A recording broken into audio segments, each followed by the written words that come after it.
గడప గడప ఎత్తుకుంటే పచ్చని జెండా గడగడ గడలాడాలి నీలి ఎజెండా.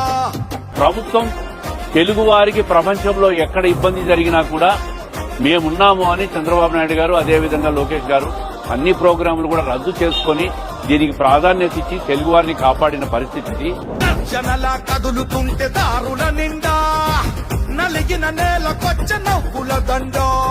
ఆ నియోజకవర్గం నుంచి 22 మంది నేపాల్ కు పోయి అక్కడ చిక్కుకోవడం జరిగింది. వాళ్ళందరూ సురక్షితంగా ఈ రోజు కడపకు చేరుకున్నారంటే ఇది నారా చంద్రబాబు నాయుడు గారు, నారా లోకేష్ గారు, అదే కూటమి ప్రభుత్వం, తెలుగుదేశం ప్రభుత్వం యొక్క దృఢ సంకల్పము. కడప నియోజకవర్గం ప్రజల మీద ఉన్నటువంటి మమకారంతో మా ఎమ్మెల్యే గారి యొక్క సహకారంతో మేము ఈ రోజు ఆనందంగా ఇక్కడికి రాగలిగినామంటే మేము నిజంగా మరో జన్మ మేము ఎత్తినట్టు అయింది. పౌరుషాల నేలలోన పసుపు దమ్ము చూపించగా కదలరా కదలరా కడప వైపు ఆగ.